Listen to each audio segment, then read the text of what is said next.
Okay, welcome everybody to the regular meeting of the Buller District Council, 25th of October 2023. Welcome to one member of the public in the public gallery. We don't appear to have anyone to speak in public forum, so we can go straight into agenda item 1, which is apologies. I have one from Ned Talfrey. Any other apologies today? I think noting that Councillor Webb and Nailon are attending via Zoom, so they're in attendance. No other apologies. Somebody moved, we will receive Ned's. Councillor Grafton, seconded Councillor Weston. All those in favour? Any against? That's carried. Members' interests. Are there any items on today's agenda for which members wish to declare a financial or non-financial interest? None to declare. I move that there were none to record. Seconder, Deputy Mayor Basher. All those in favour? Any against? Carried. Unanimous. Agenda item 3 is the confirmation of minutes. 2 lots of minutes there from the 27th of September and the extraordinary meeting, is it, on the 18th? Are there any, let's deal with the first set first. Are there any matters of correction of the 27th of September 2023 minutes?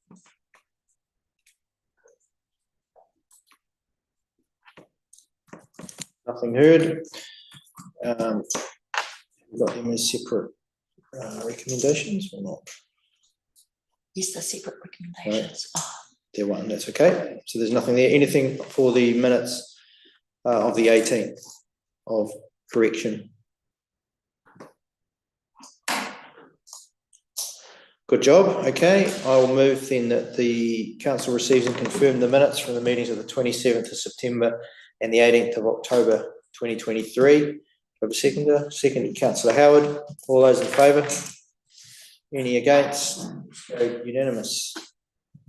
Well done, minute takers. Thank you. No changes.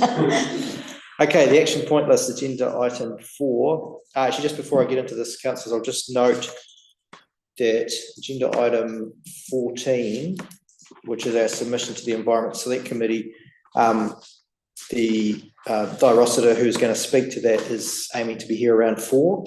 So upon her arrival, I might seek to bring that agenda item forward to then when she arrives. So just noting that, just to suit the availability of the individuals. So agenda item 4 is the action point report. Action points there. Better off funding is today's agenda. The other two are out to the 29th of November meeting. Do we have anything further, Steve, to add to that? No. Any questions on the action point list? Okay, so council received the action point list for information. Moved to Councillor Farlett, seconded Councillor Grafton. All those in favour? Any against? That's carried unanimously. Agenda item 5 is an update on the Buller District Council Group, beg your pardon, draft annual report. Steve, do you want to further explain this, or Douglas? I think Douglas and I are happy to take this report as read and answer any questions. Any questions on this one? I'll move. Move to Councillor Reddy that we receive the report on the preparation of the 22-23 annual report for information. Seconder, Councillor Farlett. Any further discussion? All those in favour? Any against? It's carried unanimously.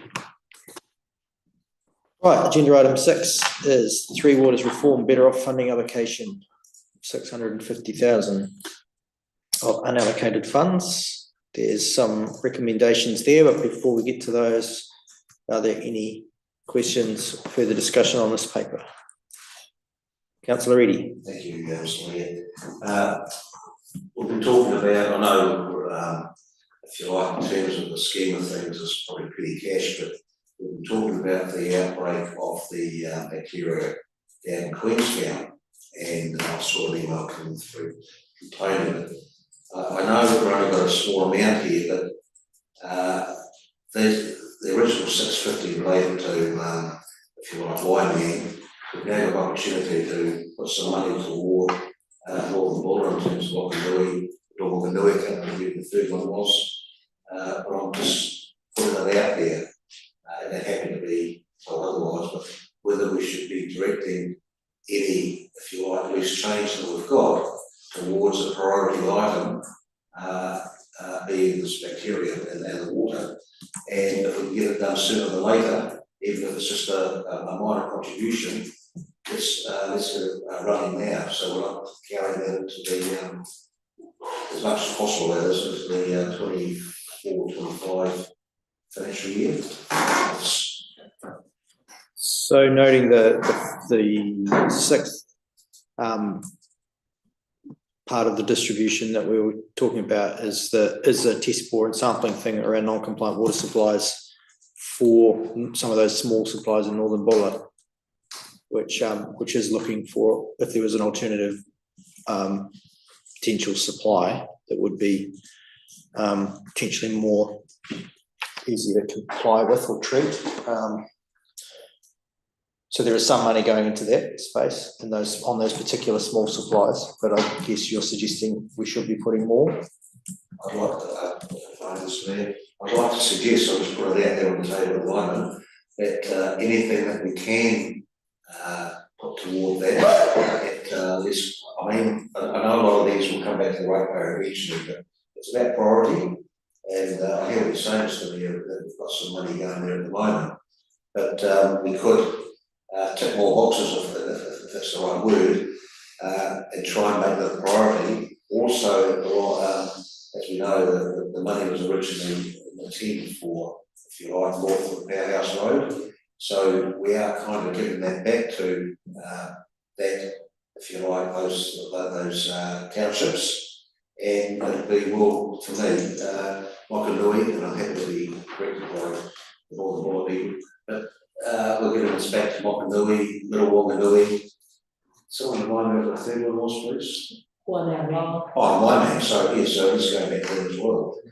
So there's three there, and I know it's only a small portion, but at least we're seen to be doing something which is of an urgent requirement. Councillor Howard? We had this discussion earlier, and this federal funding was not meant to go towards water, so I don't think it doing that towards supplies would meet the DIA criteria.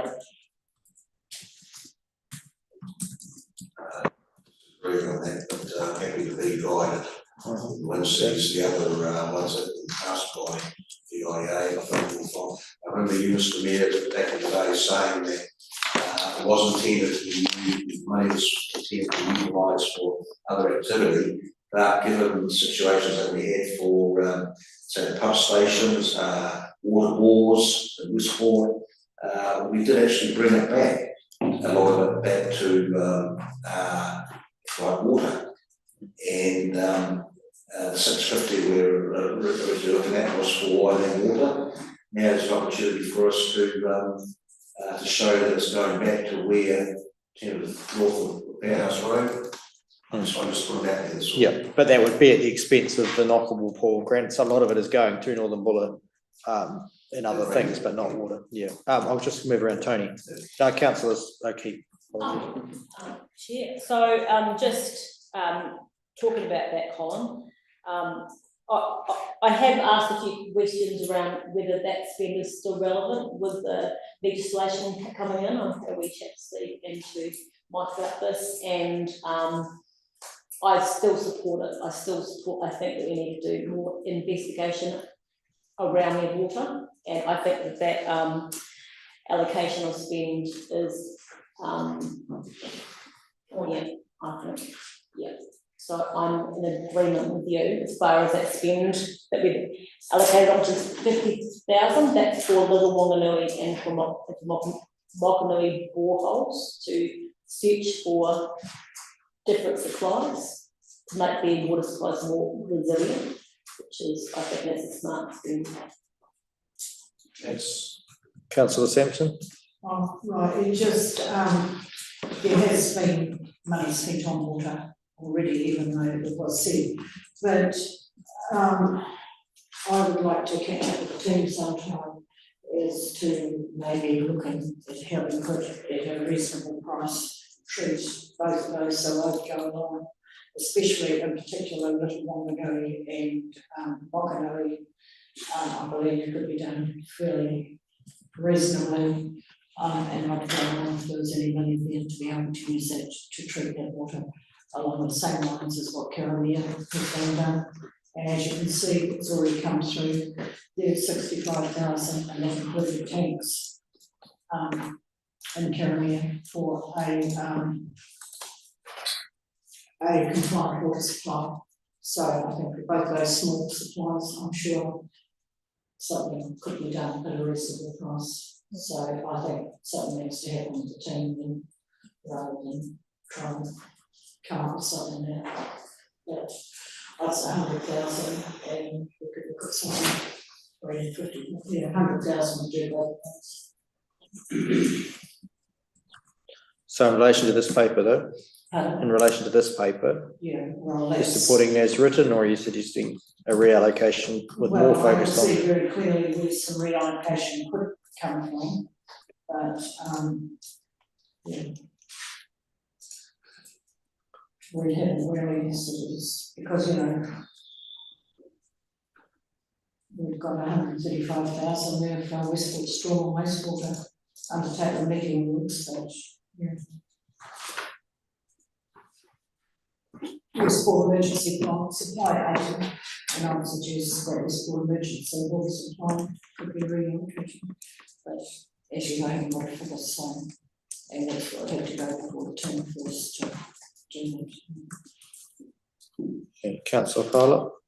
I think Penny would probably be the best person to answer this question, but could we use that money which is our treatment? Would that be eligible? Through you, Mr. Chair. Look, I think the reason, well, if we look at, to answer your question, I'm going to go to recommendation 3, and we've split them out so you can make some calls about these specific projects. But if you wish to hold certain things back on the basis that the team from infrastructure will then go away and see what they can do in terms of assessing the potential cost of getting our compliance up and then seeing what against that existing criteria we can apply to, we can certainly take that on board if that's the way you wish to move.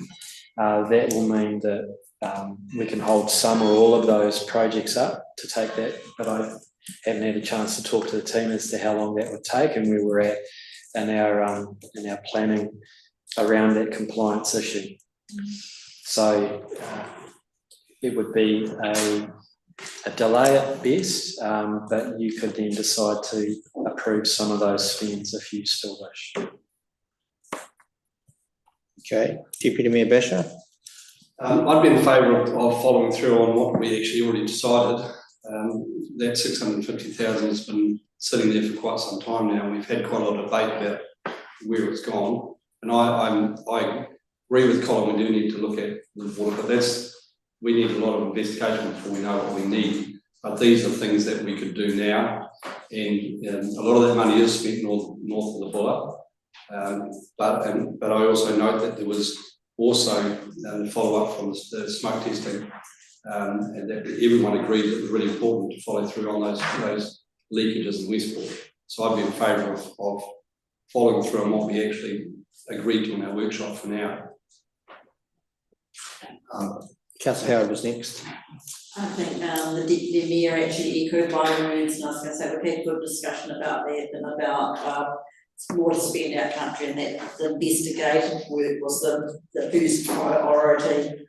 I'd like to, is it too early in the discussion to move that No, I think we can put it on the table. 1 through to 4? 1 through 4. Moved Howard, is there a seconder? Happy to second. Moved Councillor Howard, seconded Deputy Mayor Basher. Councillor O'Keefe? You had your hand up. No. You happy? Okay. Oh, sorry, Reefton. Councillor Naylor. Thanks, Mr. Mayor. A little bit concerned that we're making decisions in workshops. My understanding was no decisions can be made in workshop.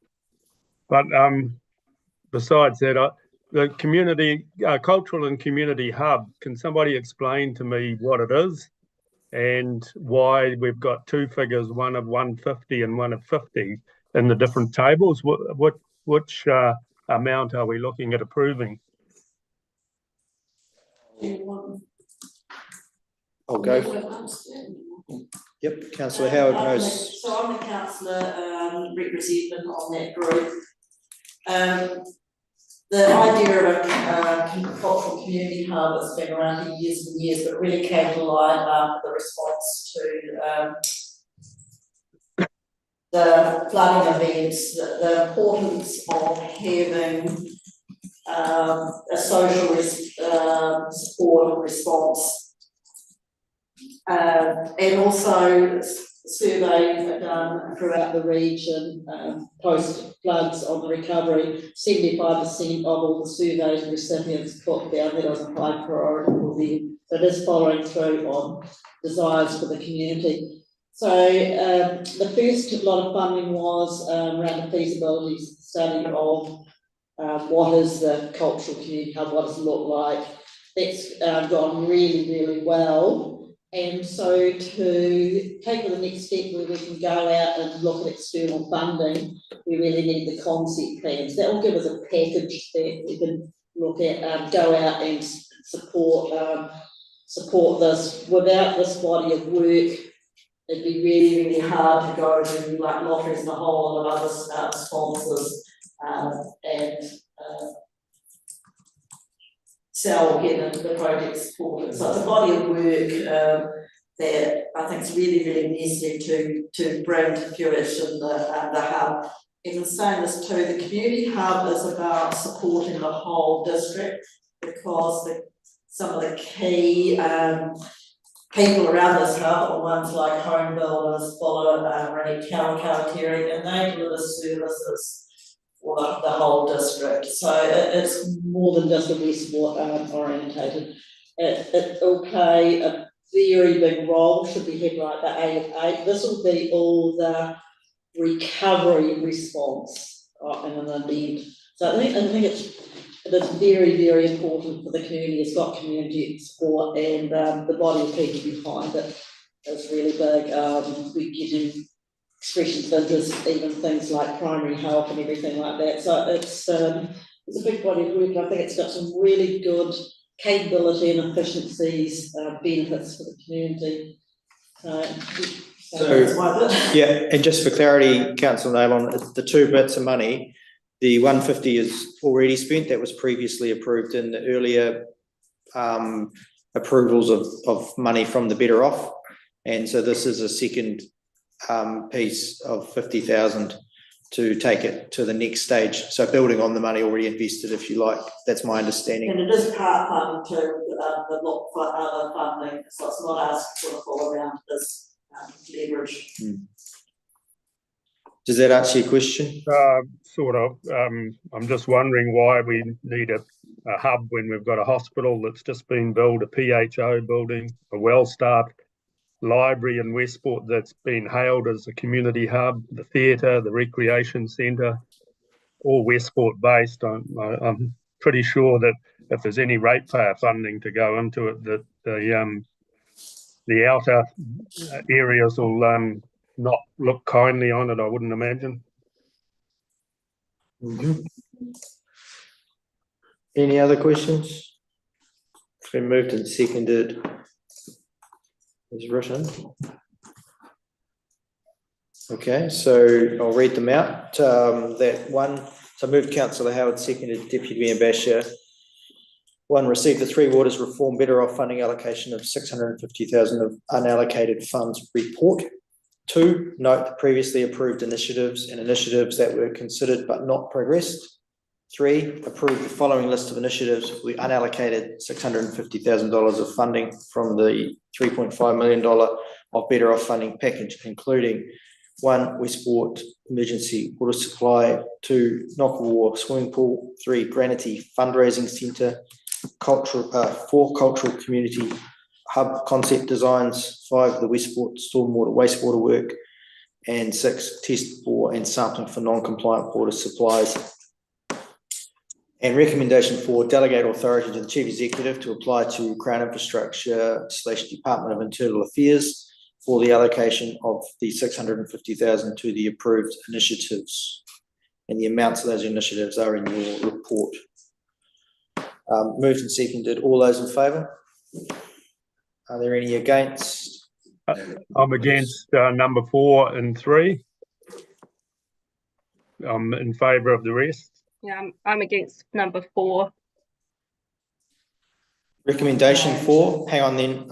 Recommendation 3, number 4. Okay. I think we need to take them individually. Thanks. Anytime councillors want me to take groups of recommendations individually, just state that if that's the preference. I don't think there's a need to, Mr. Mayor. You can just record our vote against number 4 and recommendation 3. The rest are fine. It's just that it's very close, Councillor Naylon. So I think it potentially means some things are in or out. So we do need to. Can I just being a person at home? Yeah. I just I'd be very disappointed in that because this is something out of all this proposal, this is one thing that has been tested in our community. I think the responses were, I think 400 or something. It's been bigger than what we have got from any other submission as the response to that survey. And it was a very definite request from our community. I think of anything,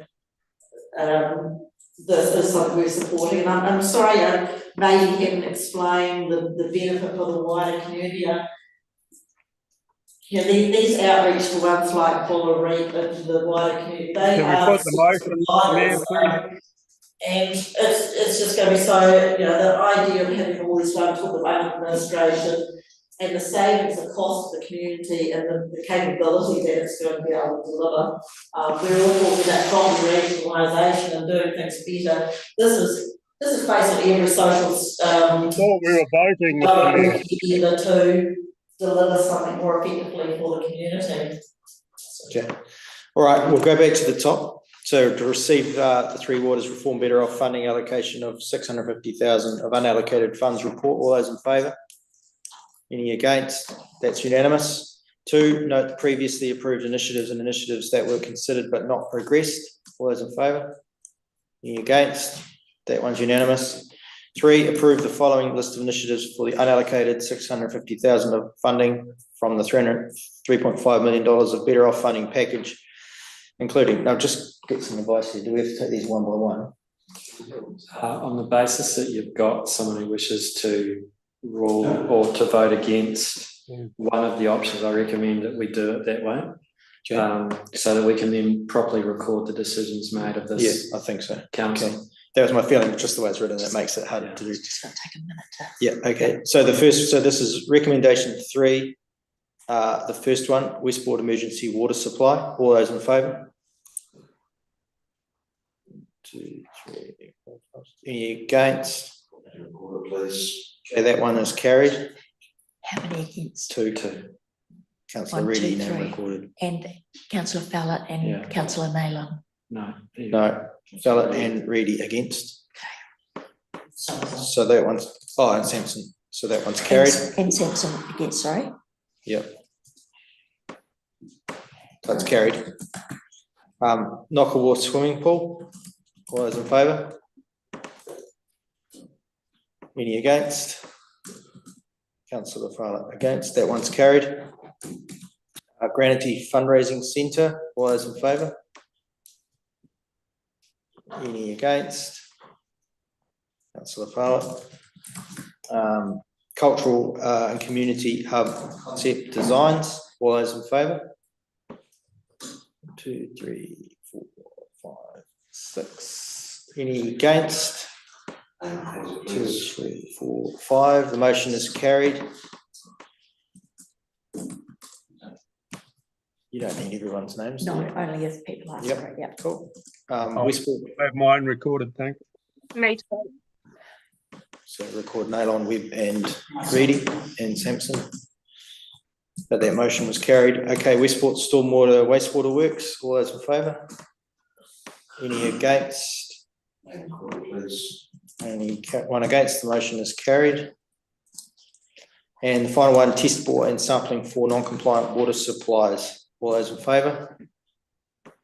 Any against?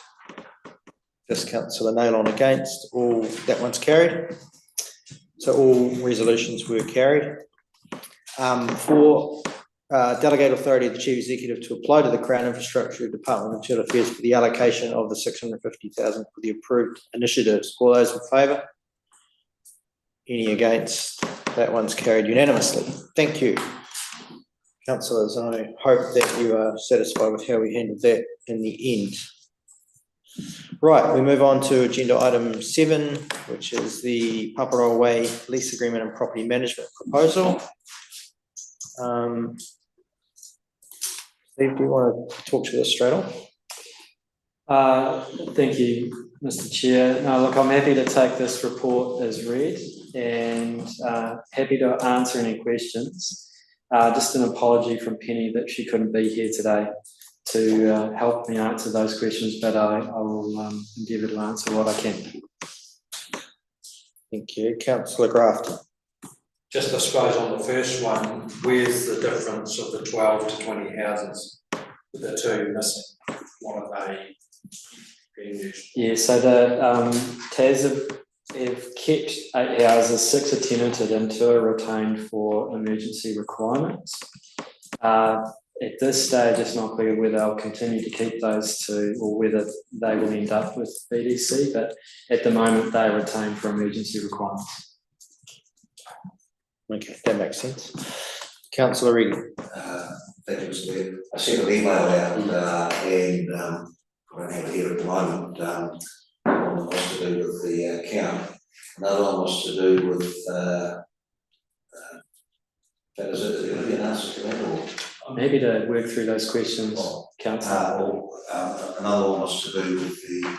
Can I come back to that? Okay, yep, cool. We'll circle back, find your email. Councillor Fowler.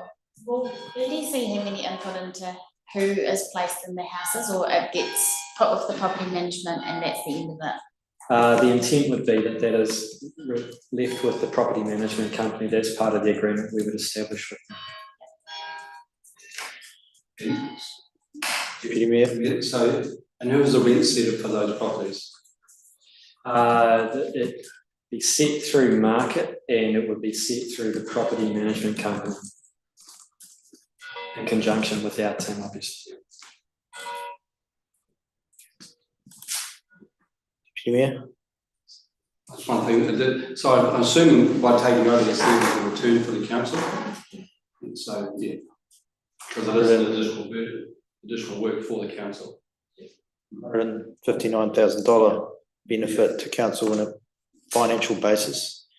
But I think the huge win here is for the community in that we're getting some quality housing freed up and into the market, which certainly anecdotally we're hearing week in, week out is problematic for mining companies and hospital staff and medical staff and others, teachers.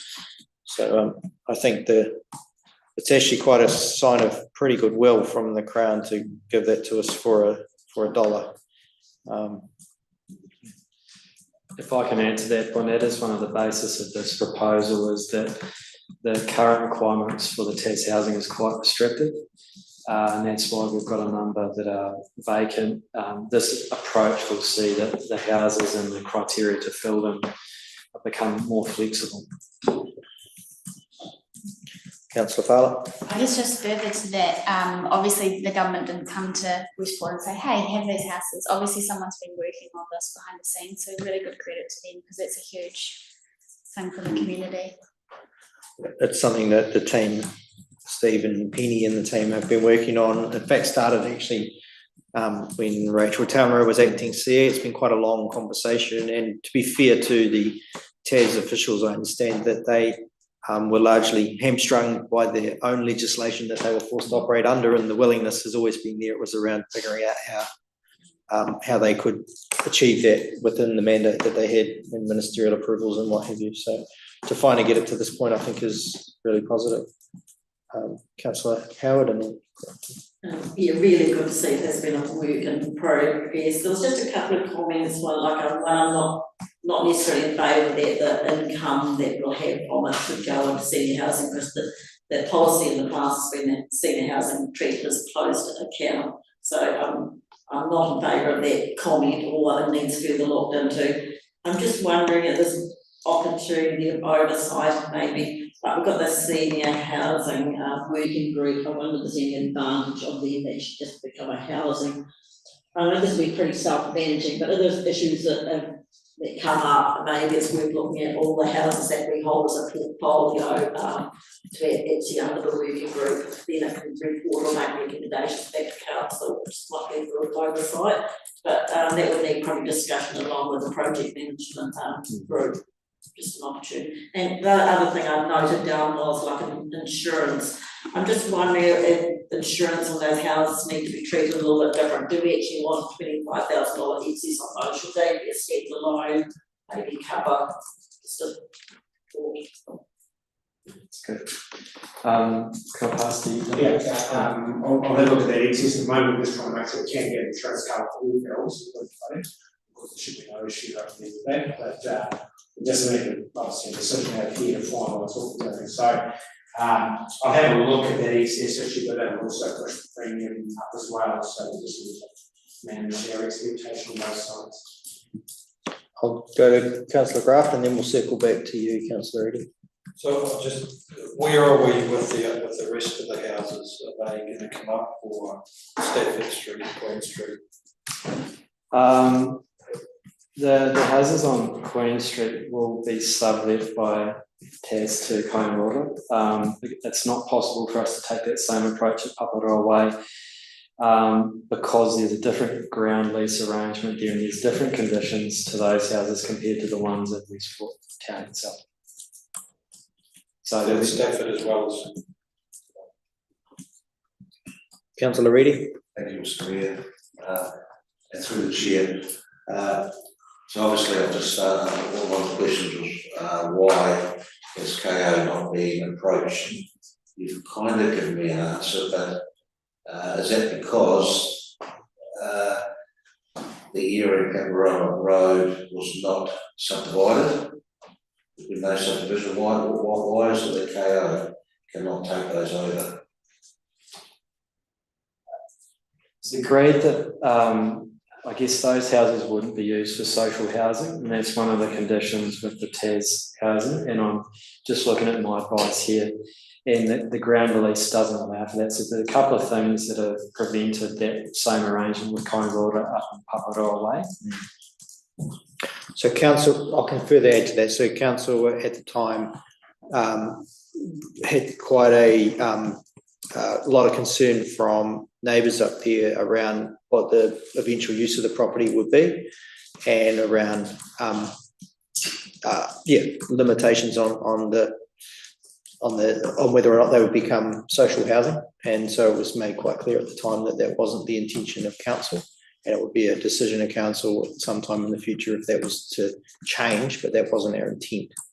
So in order to stick with that intent, that makes it less suitable for Consultation. Councillor, can I carry on then? So I then asked the question, here's the question, we're looking at 18 months and then 2 lots on renewal for 6. Yeah, at some stage someone's going to have to make a decision on this. So all we're doing is delaying the inevitable. So my argument is at the moment that we're not a landlord. BDC is not a landlord, and as I've noted on there, we could have issues in terms of additional cost of the ratepayer, natural disasters, for example. We could have fire. We could have bad tenant. That's like a bad tenant. We've got people who may not pay the rent. We're saying that, oh, we can get the coal mines to do this and do that. It's just, I'll take the worst case scenario where a company, be one of the 2 property management companies, put a tenant on there and the rent's not paid. As we know, there are strict rules now when you are a landlord, a lot stricter than they were 2 or 3 years ago. So I can see the ratepayer is a risk, only a moderate risk, even a low risk, that the ratepayer is going to have to fork out a bit more money than maybe what we receive in rental. So I've just put it out there that the fact that the land hasn't been subdivided as yet, we're not receiving any, if you like, rates per se from those properties. I think there's only one rate on that land from memory because it hadn't been subdivided, and so they weren't paying for the services. I seem to recall something about the services not being paid for. So I'm happy to be corrected on that, but that was certainly just one subdivision. But anyway, coming back to what I said before, please, Mr. Mayor, we're not landlords, so I'm not for it. Councillor Grafton. I suppose just to add, like, surely this is a win-win for council. It's only a stopgap measure at the moment, and you're looking at like 159 per year. So I just can't see how the option is to leave them empty and have 12 fewer houses in the district. We might not want to be landlords in the future, but it's a win-win at the moment. So why would we turn it down? Councillor Howard. And just other things you picked up, you put about the potential things that could happen, well, that's what insurance covers for, that's the reason I raised that about you know, what's the appropriate cover for this.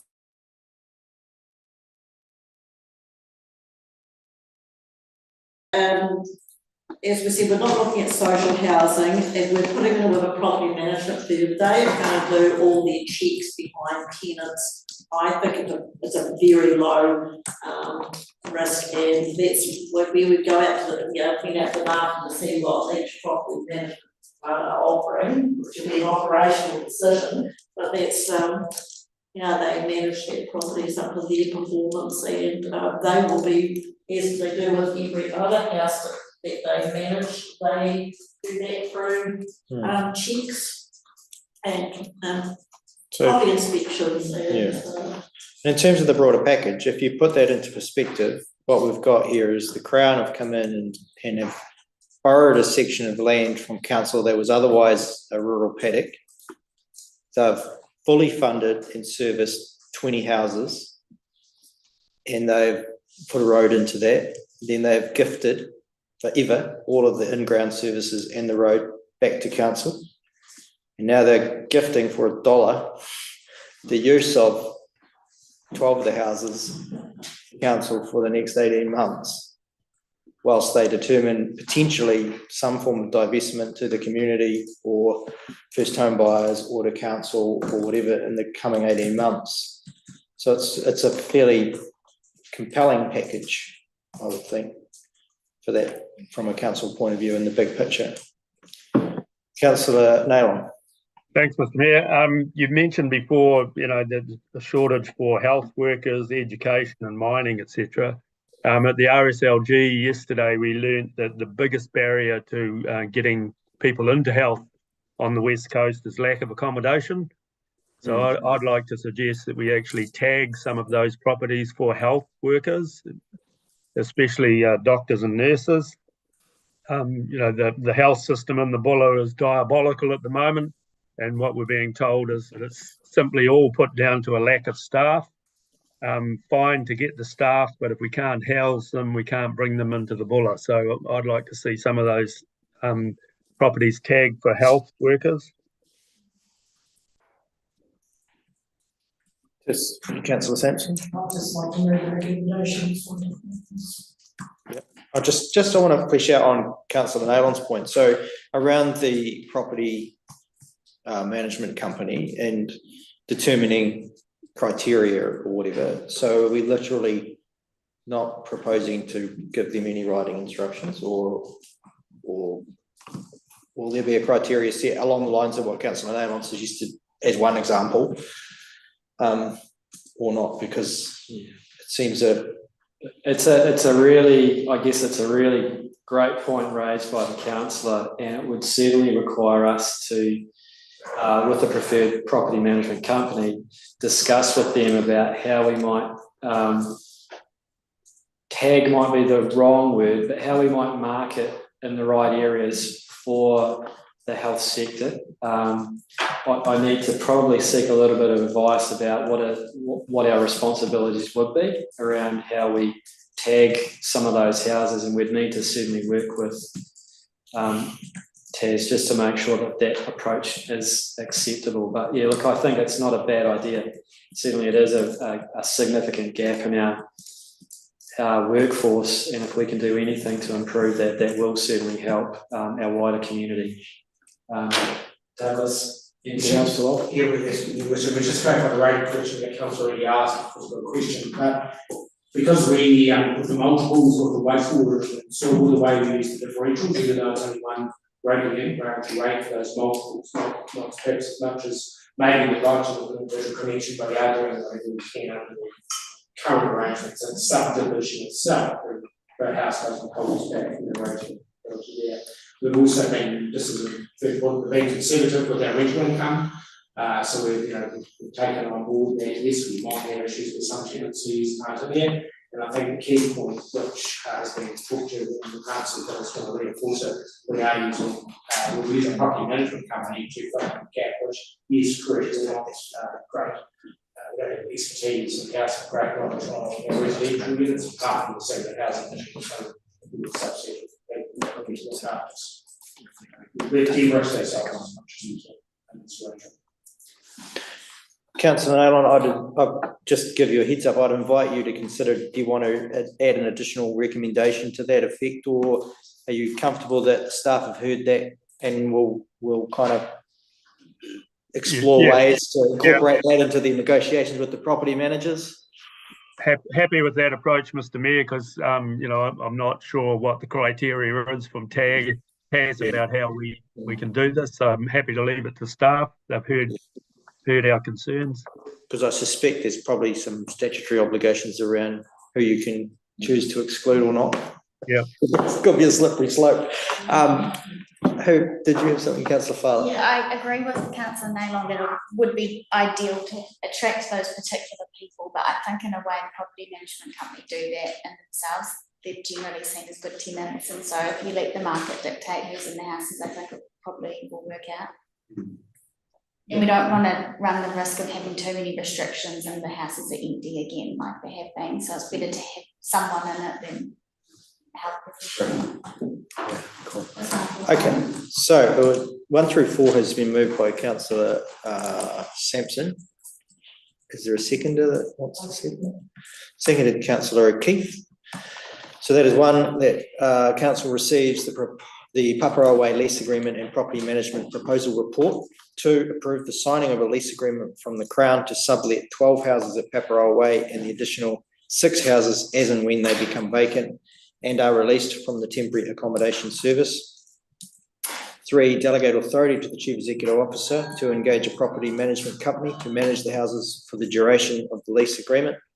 4, approve the modification of the permitted use on the ground lease agreement between the Crown and Buller District Council. Moved Councillor Sampson, seconded Councillor O'Keefe. Can I have them moved individually then, please? You mentioned that before. Yep. Okay. Thank you, Mr. Mayor. Okay, so I've read them out. Recommendation 1, all those in favour? Any against? That's unanimous. Recommendation 2, signing of the lease, all those in favour? Any against? 1 against, that's carried. Recommendation 3, delegating authority to the Chief Executive to engage a property management company, all those in favour? Any against? Carried, 1 against. And finally, approving the modification of permitted use on the ground lease agreement between the Crown and Buller District Council. All those in favour? Any against? Councillor Reedy against. That's carried. Thank you.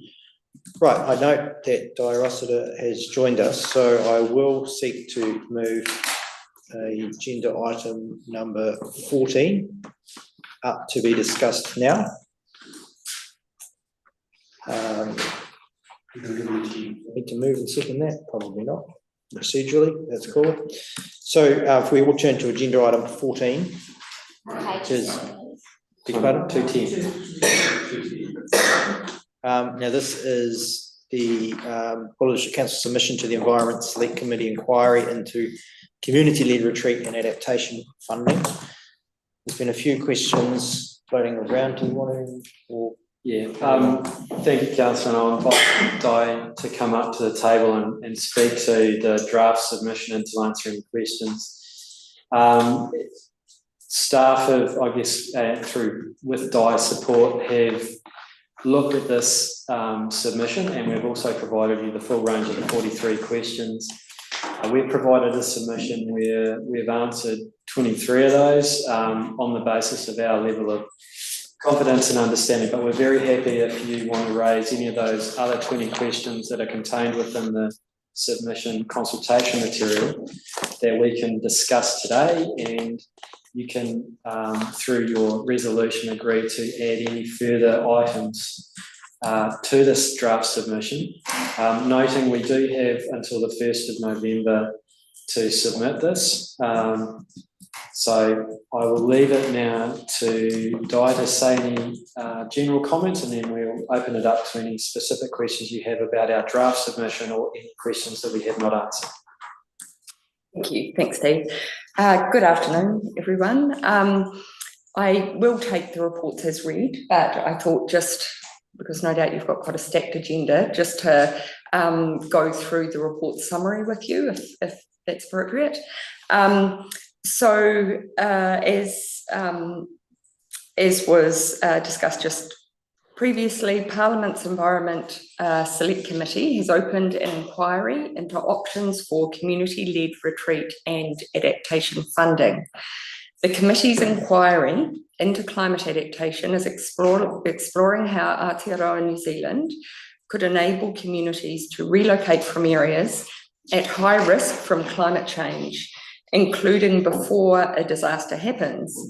It is also looking at how the costs of adapting to climate change could be met.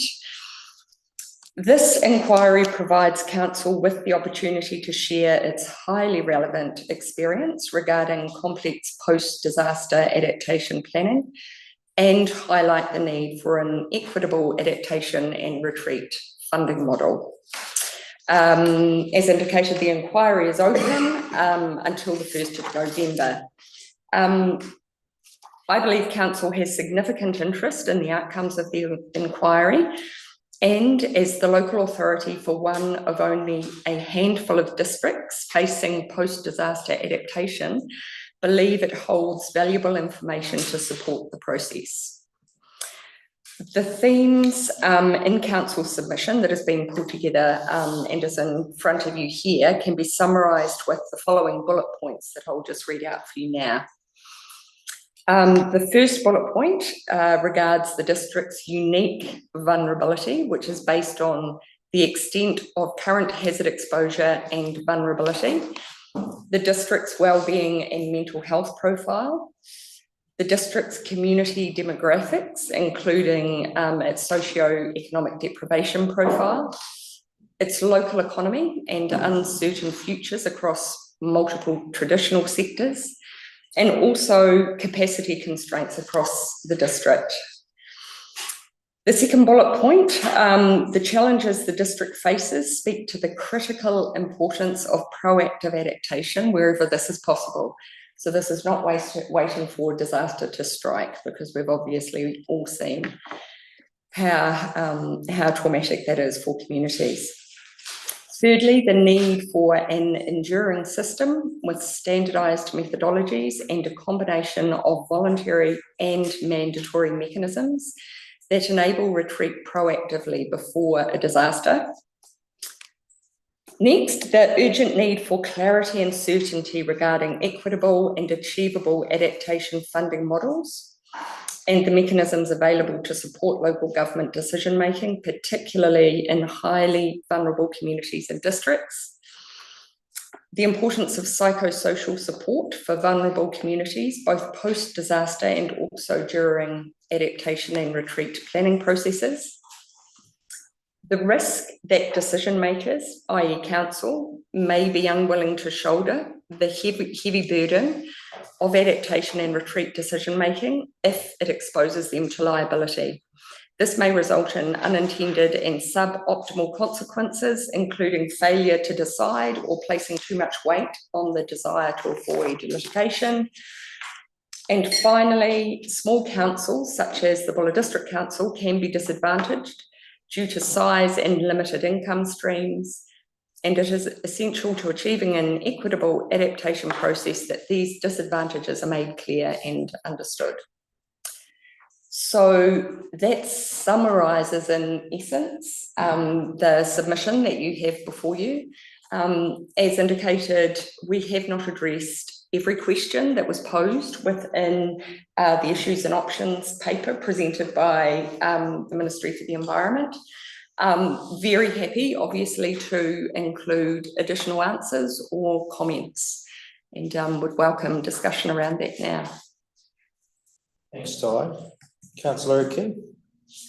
Yeah, just on page 219, question 22. I don't have the page number, Oh, so that sorry. so question 22 is helpful. Question 22. Yes. Yeah.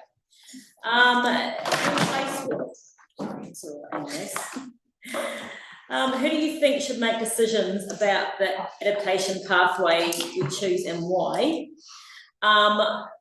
I think, you know, we're going down a bit of a slippery slope when we start using words mandate, and I personally think, also going first through to question 24, do you prefer option 1, voluntary, or option 2, a mix of voluntary and mandatory? I'm not going to be, I don't support any mandatory actions in this. I think it needs to be coming from the community, and you know, the communities aren't stupid.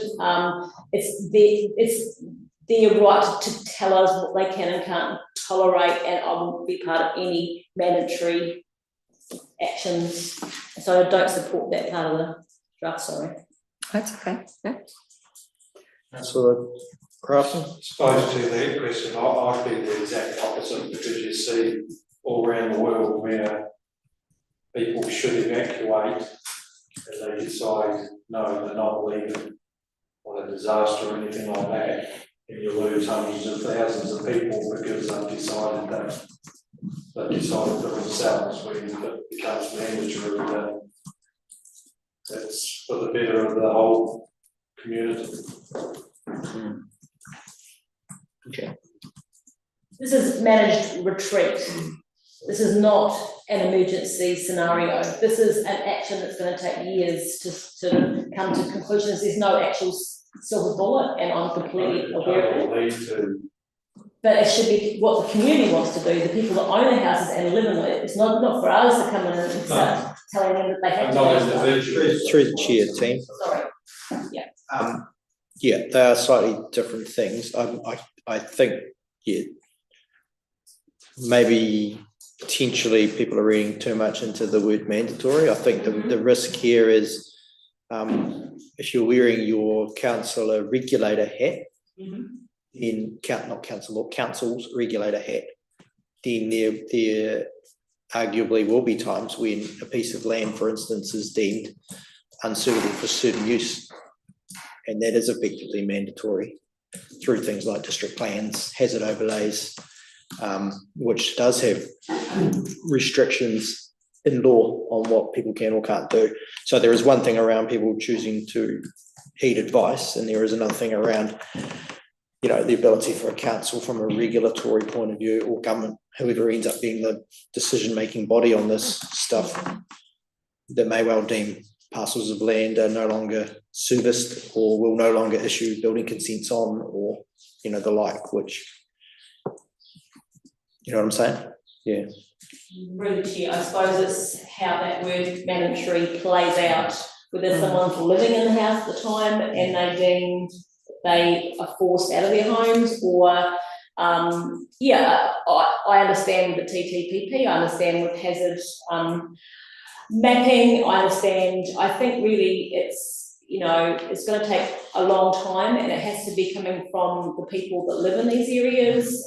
They have the local knowledge, and they should choose their own pathways, and they're sensible. That's just my view. Okay.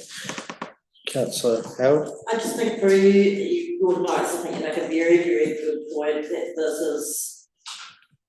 is an evolving risk, and there's an adaptive pathway where you actually set the trigger points where we need to start making these decisions, and that's around the level of risk and what's actually happening or our specific event. And I think you've made a very good point in that submission. I totally support that aspect. That's that we need to say, well, these are the levels we accept, these we can't, and monitor those and have plans to react when we meet those levels. And I think that's an approach that North Canterbury's taken, that some of the closely ones I've said, when we get to this point, this is our plan, and like what land or something like that. So there's opportunities to those points.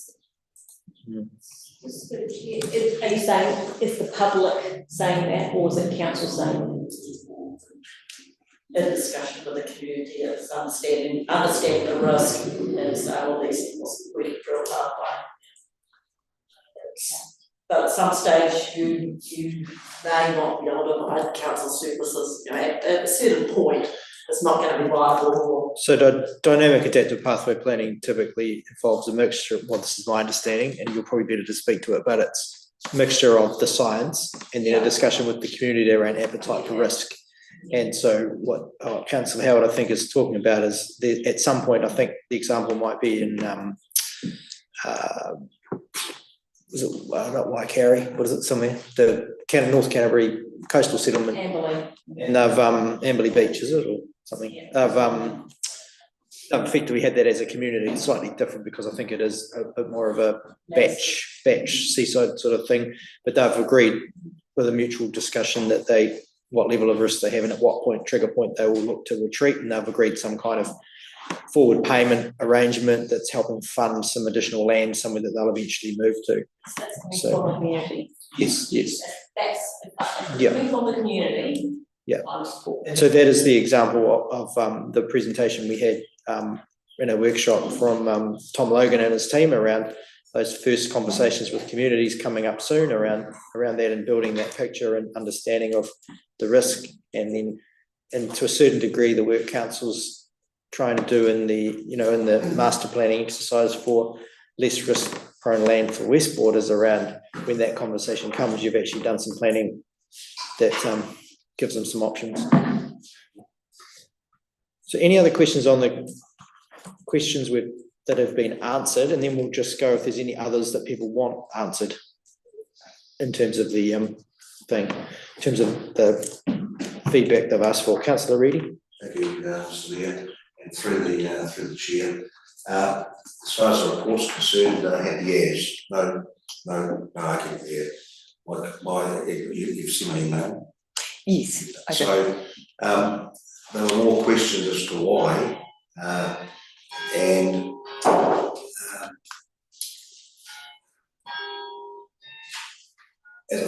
as I've said in here, some of the questions relate to Maori. Okay, so the question is, why have we not filled these in? So okay, so if they relate to Maori and what have you, I can accept that. But were they invited?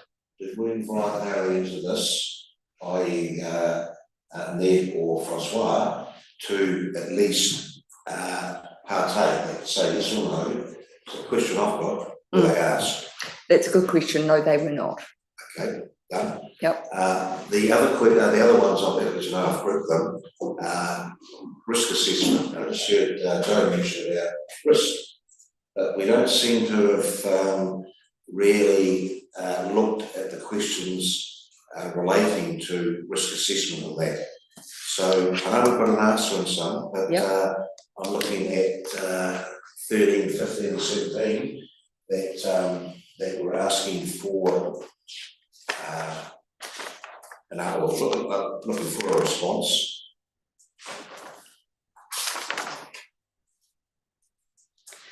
Can I carry on? I'm not actually looking for an Sure. answer now. Yeah. And the other one, of course, one of the big ones was related to the cost and funding of adaptation. Number of questions there which we have not answered. So when I started reading the document from through the chair, sorry, when I started reading the document, of course, it then pushed me through to another document regarding the expert panel, which was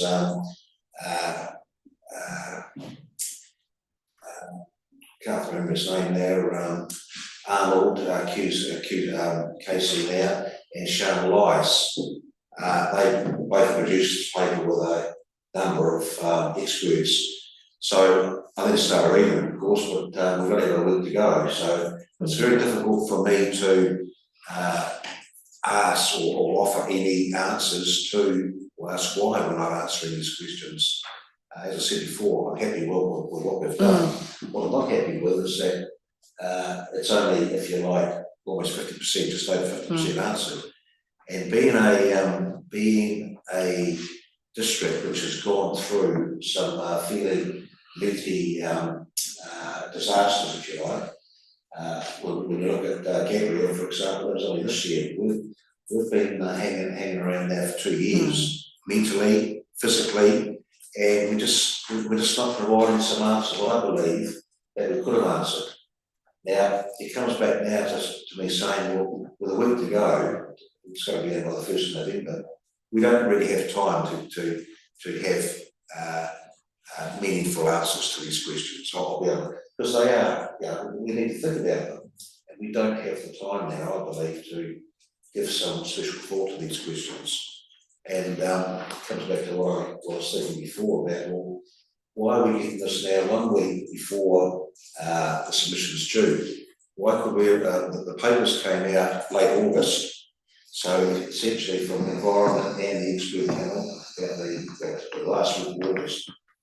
Surely we could have at least been given a heads up in September that this is coming through, and if we wanted to, we could upskill ourselves, understand what would be required, and then when we've got this in front of us, then to be included, would be to actually have some answers written down. I believe now, as much as I would like to see these answers, we don't have the time, Mr. Chair, we don't have the time, but I'm quite happy dying with what we've got. Okay. Can I? And if I could just say, we've actually targeted climate change, but I believe the paper was also looking at other disasters.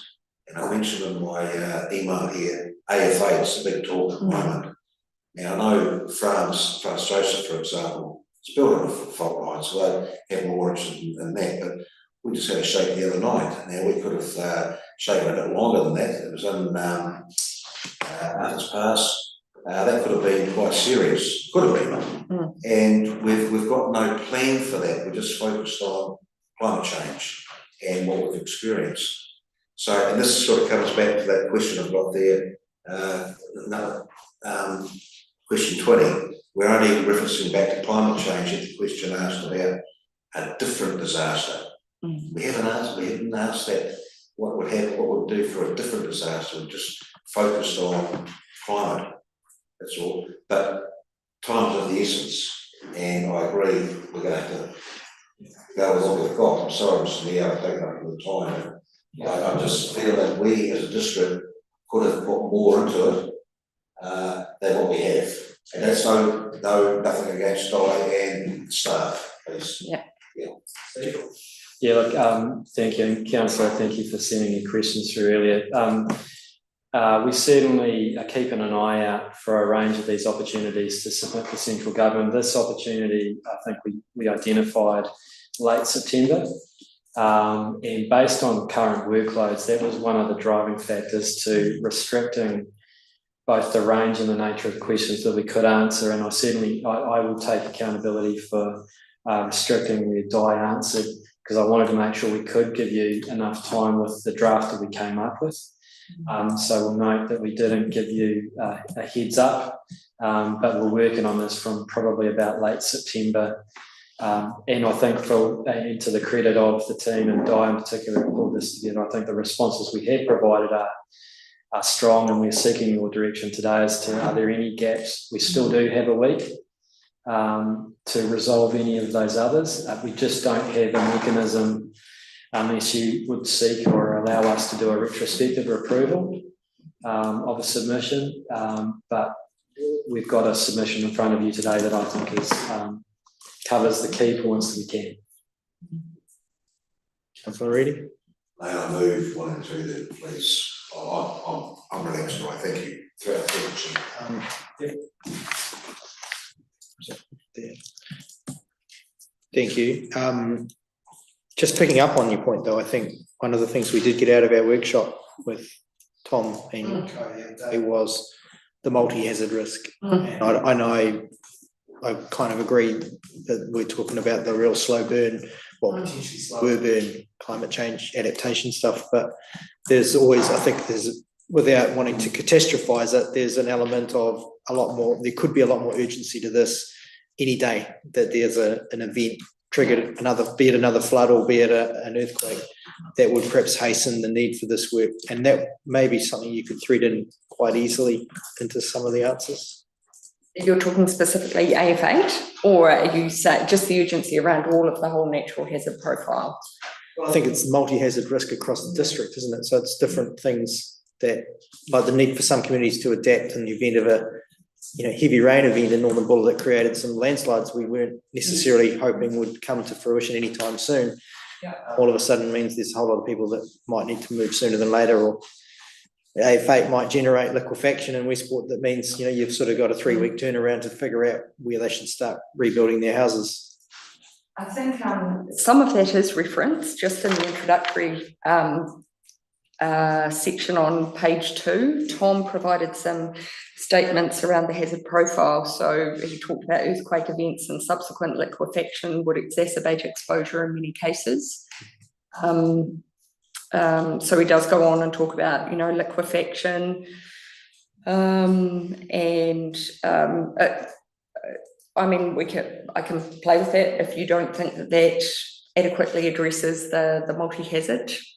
Well, it's been moved, so I guess I'm okay with it. Is there just one other question? Is this something we speak to, or is it literally a written only submission? It's written. Because that can be an opportunity to elaborate. Understand. Yeah. Okay. So Councillor Reedy's moved 1 and 2 as it's written. Is there a seconder? Seconded Councillor Fowler.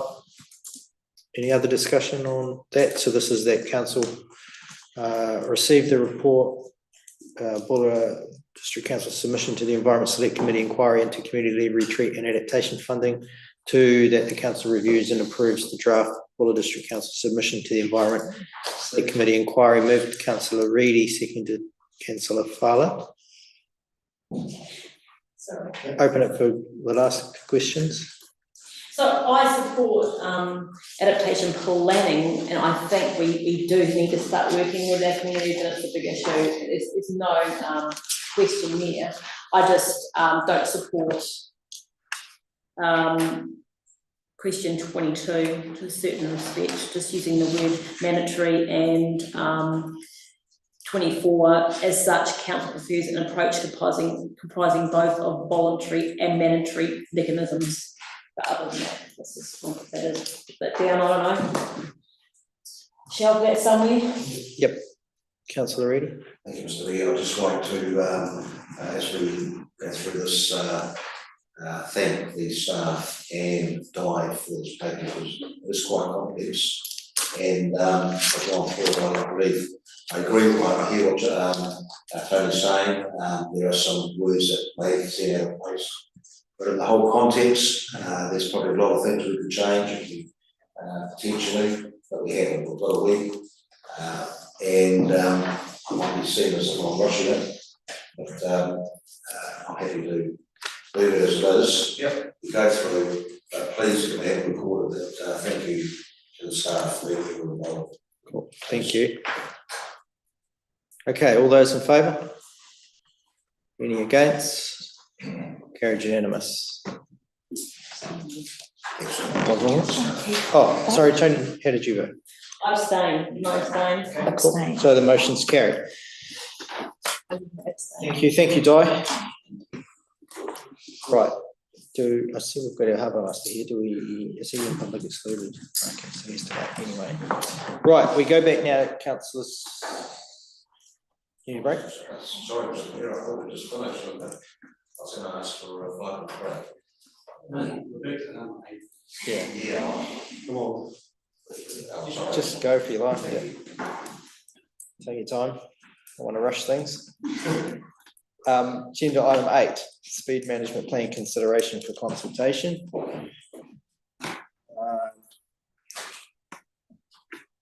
We want to handle this one. Who's in charge of this? Mel? Through you, Mr. Chair, we have staff here today who can talk to this report, and I'll pass over to Mike and Mel, who may wish to add any extra context to what I think is a fairly full report that addresses some of the issues that we've discussed and provides a way forward for our council around consultation on the speed management plan. So pass over to you, Mike and Mel. Thank you, and through the chair, I just firstly like to recognise the work Mel in particular has done, also our RTC representative, Councillor, thank you for that, for the input. Take the paper as read. There are options, of course. The recommendations are set out fairly clearly, but if there are any questions, I'm sure Mel can answer.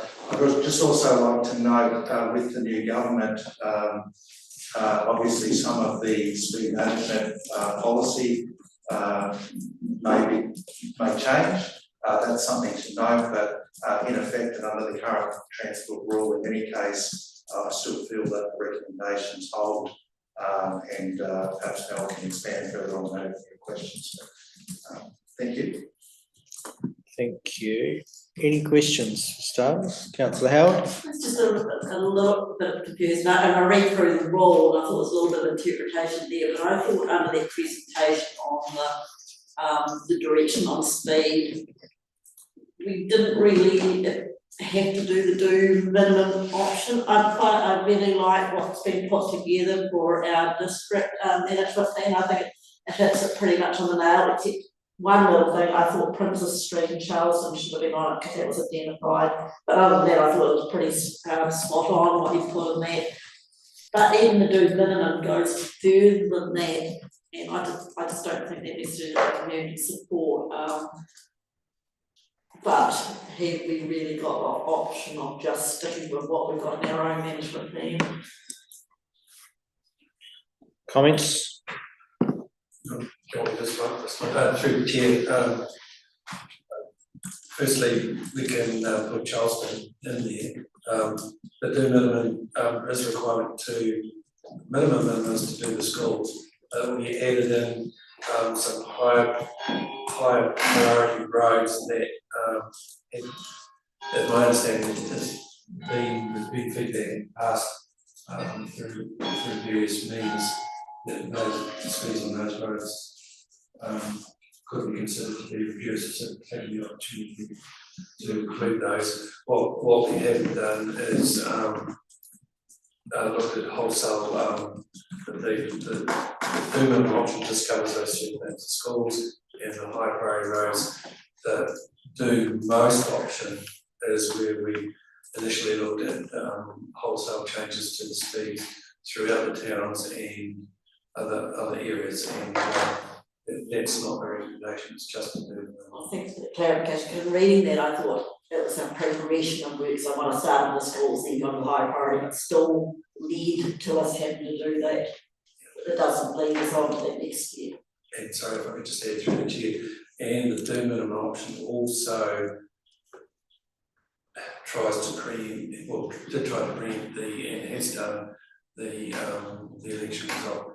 So it gives the opportunity for, we're anticipating that there will be amendments to this senior speed limits rule some stage in the short to medium term. So the do minimum option allows for that, gives us another opportunity to review in the future. Just in the workshop we had this morning, I thought one opportunity, if we looked at the crash figures, there was a very big cluster around Mill Street. I thought a really cheap solution around that was just the painting on the road with, you know, they had the zigzag whatever, which just mentally makes people slow down. Obviously people aren't picking up the stop sign, but I just thought that's one thing, would be a low cost, high risk areas. Through the chair, I'll take that back to the delivery team, and I think that we could actually do that through our current budgets and programs, because we're only talking about some paint. So question, and I'm just struggling to find exactly where it is now. Does the do minimum, which is the recommendation, that's right, isn't it? Does that incorporate some reduction in the speed limit on Palmerston Street? Or not? Because we've certainly had a lot of feedback about that as being should be a 30k from car doors and kids crossing and all that. It seems like a obvious one to just do. Okay. Just while I'm looking for it, Harvard's also the state highway program, so through that part of it's represents the Yeah, but the bits we do control. that part, the rest of it,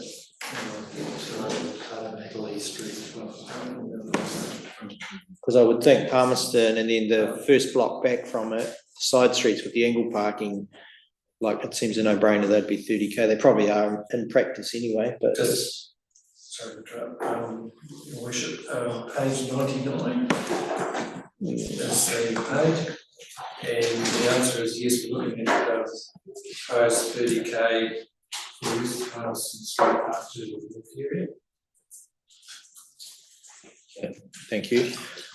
Who else had their hand up? Councillor Weston? A concern of mine is though, if these, even like the next level is developed and whatever, you're still going to have, the whole town's going to be a massive signs of 30k here, and then when Kotahi have still got their state highway through there, so you're going through 30k's, and then as soon as you hit Rome Street, you have to do 50, and when you get over Rome Street, you're back to 30.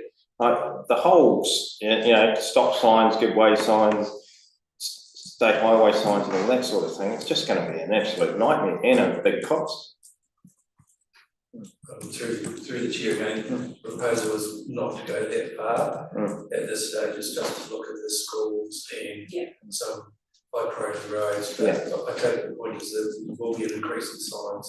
And it's just the fact that like of Charleston and stuff like that, if you're going doing 30k, you've got 30k on Princess Street or whatever, you're straight onto an 80k an hour highway. Yeah, so all those sort of concerns. Councillor Reilly? Thank you, Mr. Mayor. Two questions from those two ones. One, let's talk about putting some signage on the road and having to make people more aware. Very difficult to do with chip seal, which is what's being replaced at the moment. Russell Street, where there's been a few accidents in recent times with handling, what have you, chip seal. So I'm not aware of the putting signs up. It's very difficult to put to paint on chip seal. But you know, I can be corrected on that way now. But that's, to me, that's the answer to that one, more or less impossible. And I did have another. The other question I've got was three councils on the district of West Coast have basically, if you like, joined together, and we're discussing this with Andrea, I think it is, and who's the right name there, Andrea? Now, let's talk about the regional council also conducted, because my understanding was water comes through the regional anyway. So are regional now going to undertake their own investigation, because that land will involve with them, and at additional cost. Now, of course, we can't answer that, but why have regional not been involved, i.e. 4 councils as opposed to 3? Through the chair, The first part of the answer is if you choose to go through, create a regional speed management plan, what happens is the territorial authority plans feed into regional plan, so that they don't do their own plan, they just feed the territorial authority plans into the regional plan. That then is consulted on, and submissions on that come back to this council for this council. The regional council themselves don't actually do their own speed management plan. Sorry, I've got three of them, please, Mr. Mayor. The third one is consultation, certainly earlier down. As you know, we as a council and also the community, we're going to be consulting on the long-term plan, consulting on the rates review. And I'm just wondering if there's a timeline yet for consulting on the minimum, if you like. So is there any timeline on that at the moment? Are we going to have more consultation with the community? Okay, through the chair, if you go that way, then the regional council and the regional transport committee will determine the timeline for the consultation, but it will still have to be reasonably short, like I was saying, months. I'd say probably around February of next year, get submissions back in for consultation. If you go that way. I just wanted to add there, Mr. Mayor, that there is, it could be different for obviously the two other councils, but there is quite a workload even just for the community members. So No, if you just note it more than anything else, please. Yep. Two questions if I may. Councillor Fowler. First one is a very quick one. It says that the school changes will be permanent. Does that mean permanent as in always 30 k's past a school, or is it only during school hours? They would be permanent. So in the school holidays, when there's no one at school, you have to go 30 k's past the school road. Okay. And question number 2, is the minimum consistent with what National was saying that they will keep in the future? Because National put out a statement saying that they were going to review the road to zero and speed reductions and rah. Do you think, as per their current plan, they will still keep the minimum standards? To be honest, I'm not 100% sure, but I would say yes, because it is around the schools. Yeah. From my understanding, the focus is more around open road speeds and requiring, if I heard correctly, some of the comments it was around getting benefit cost assessments on some of those more, let's say, more controversial issues, and that's why they've come up with requirements to do benefit costs before any changes are made to open road speeds on the highways and the local roads. Deputy Mayor Basher. I'm actually happy to move 1 to 4. I mean, no one speeds around the school anyway, but because of all the children. But I'm happy to move 1 to 4. I certainly wouldn't go any further than that. I'll share that. Okay, so moved Basher, seconded Reedy. I just noticed Reefton thought about coming off and saying something. Is there anything to add to this before we put it to the vote? No, good. Okay, so moved Deputy Mayor Basher, seconded Councillor Reedy, that 1, council received this report. 2, agree to consult on the speed management plan. 3, agrees to consult through the Regional Land Transport Committee. 4, confirms the preferred option for consultation is the do minimum option, and that this option will be incorporated into the speed management plan. All those in favour? Any against? It's carried unanimously. Thank you. Good discussion. Right, agenda item 9. Proposed council meeting calendar report. Steve, you can speak. Thank you, through your chair, and I'll pass over to Shelley just to do additional items she wants to update on this, but the team have been looking at our upcoming year's worth of meetings, and from a resourcing point of view, put a proposal to council to consider a potential change to the meeting agenda for the coming calendar year. Shelley, is there anything else that you wish to add to this report? Thank you, Mr. President, through the chair. So just as Steve has said, we just wanted to review the current structure for the council meetings in 2024, and that is based on our current staffing resources as well as the expectation upon our councillors' shoulders, because we understand that there are some days that are incredibly busy, and the preparation of the agendas and the minutes and everything is upon a singular staff member. So we're just putting it to you for consideration. There may be some changes within that proposal that you'd like to see happen, but open to any questions. Councillor Reedy. Thank you, Mr. Mayor. I agree in principle. The only point I want to make is that we had a robust discussion about this a little while back. We moved, if you like, back 1 week. We discussed about the long days, and there was I think it was generally accepted that yes, we'll have it all on one day rather than trying to spread it out Wednesday. That's the first one. And then when I look at 2/3, continue with the current, but I understand there could be an increase of staffing resources maybe required. But that also lies, in my view, with number 2. If we accept number 2, there is that risk. Now, at the moment, we're saying there's a lot of, apart from standard meetings, there's been a lot of workshops. But there's been workshops in other years as well. Either annual plan every and then we've got the long-term plan. I know previous council had to deal with rates reviews. So we're always going to be stuck with these workshops at various times on top of our normal council work. But I agree in principle. I'm ready to go with the flow.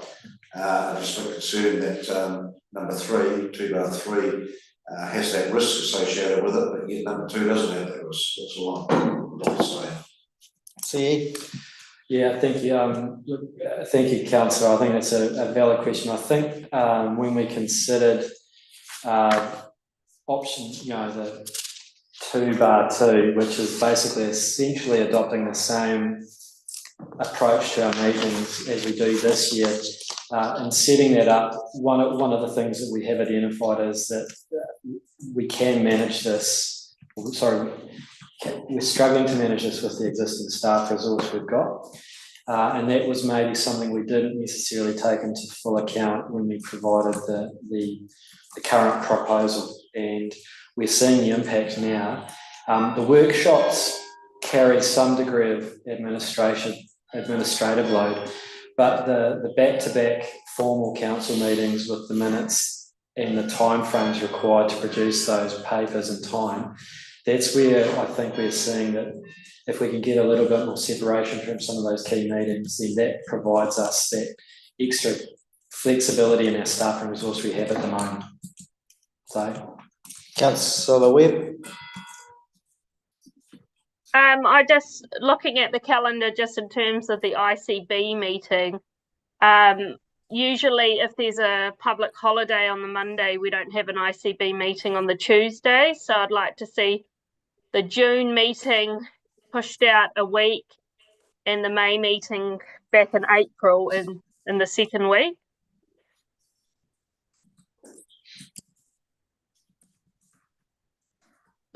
Being the same thing in April, it's Easter, so it'd have to be the second week of the month. Does that work? Okay. I've noted it. Yep. Yep. Councillor Howard. We've been having the discussion around the timing of the first community grant distribution. So given it's November, there's a bit of a thing that by the time you get notification out that you've got the whole Christmas period where nothing really gets done, and we're just like to keep the option of maybe shifting that to October. But I think it's a bit more work we're discussing with staff, probably like people in community funds, just maybe be a bit of flexibility around that meeting. And then if you move to October, is that too big a gap over the Christmas period? But happy to happy to go with that now, but maybe seek an amendment later.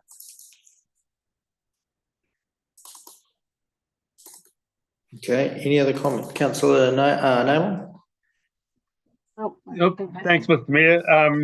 Yeah, not keen on it at all. We're trying to attract different people to the council and people who work. It's another day off work for them. I thought we'd talked about this over a number of years that, the role that we play is not a full-time role. There's a lot of people that are doing this part-time and working. The pay doesn't really reflect, the extra day. When you look what we're paying councillors at the moment, and we look what we're paying, for instance, our West Street Fuller Holding directors, who get actually a bit more than councillors for quite a bit less work. I don't agree at all that we should have an extra day. Okay, thank you. Councillor Fowler? As one of those working people who's trying to manage everything, it would be better for me to have separate days for separate meetings. And I think we all think better when that's the case. So you're endorsing? It says appendix and attachment, which is a bit confusing. The attachment to.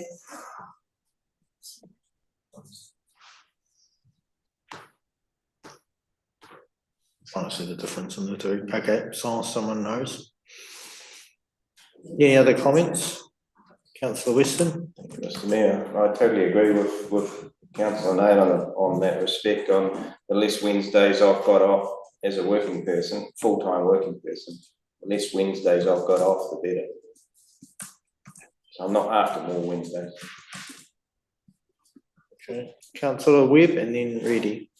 I think the argument too about spreading them out, and then what seems to happen is then we've got 3 Wednesdays with meetings, and every Wednesday we have a meeting, more and more workshops get tagged off. So I think if you put the 2 meetings together, there's less time for the workshops. So then therefore we don't clog up. It just seems to be every Wednesday we slot in workshops starting at 10 a.m. all through the day. And at least if you limit it to 2 Wednesdays, then at least that's a limit. Instead of trying to load us up every Wednesday, it's like a full day of workshops plus a meeting.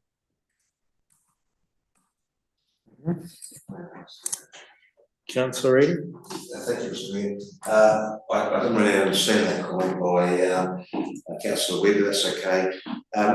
Just if you like, correct through the chair, Councillor Nayland, when we talk about BHL directors, I just want to make a point here that they have different legislative requirements to the councillor. Therefore, the pay or the remuneration they receive does justify not just the work they do, but also the legislation requirements. So there is that aspect as well. So, but I do take on board the fact that we are, if you like, not full-time employees. But I'm, as I said before, I'm happy to go with whatever the general opinion is, either 2 or 3. Councillor Howard? I think we're here to get the best information. Often they come through workshops, and we're here to make the best decisions. So being overloaded sometimes doesn't lead to best decisions.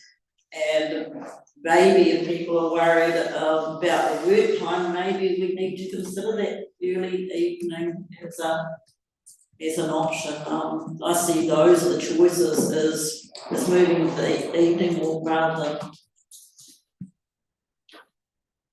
if you're going to work and be a councillor and do your job properly, we can shift that commitment, which I don't think narrowing it down. To me, I get the value mostly out of the workshops. That gives the information to make good decisions at the council table, and I think we need leave room for those and community presentations to us as council.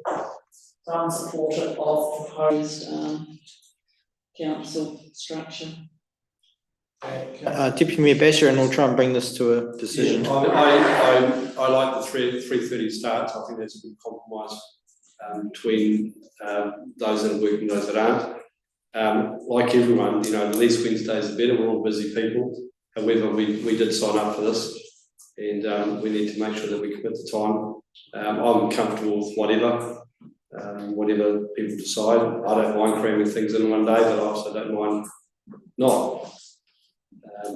We all just need to make decisions about what we're available for. We all decide to go for a role. Somebody want to move one or other? Please, if I may, Mr. Mayor. Can we do 2-1 and 2 and 3? We need to perhaps. So we're receiving the report. Moved Reedy, seconded Violet. All those in favour? Any against? That one's unanimous. Okay, now we need to choose. Approving the proposal or continuing with the current? I'll move the proposed. So that's 2. 2. Seconding? Seconded Councillor Howard, which is approving the proposed council meeting calendar structure for 2024 as set out in Appendix 2. Moved Reedy, seconded Howard. Open that for further discussion. Nothing further. All those in favour? Any against? 1, 2, 3 against. The motion's carried. Thank you. And just note the changes Linda suggested are in ICB. That can be incorporated. Yep. Okay, thank you. Right, agenda item 10 is the draft protective disclosures whistleblowers follower policy.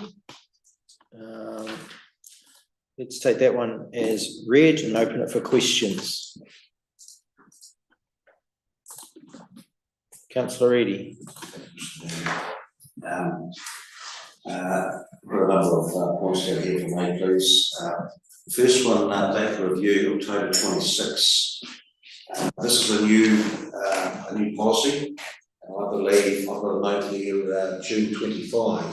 The reason why I'm looking at suggesting date for review June 25 is that we then have elections, local body elections in October 25.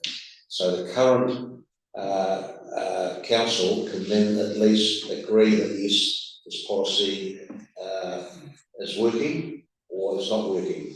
To expect the new council to come in 1 year later, I'm just putting that one out there. That's all. And maybe bring it back because it's new and it's as we know, it's in the news at the moment. So that I'm just putting that one out there. Clause page 137. Page 137 and clause 12, number 12. When we look at the number 12, last sentence, otherwise the receiver will consult with the disclosure if it is practical. But then the receiver will consult with the disclosure about the release of the information. It looks to me as if the last sentence is almost a repeat of the last sentence in there. So can we just have a look at that, please?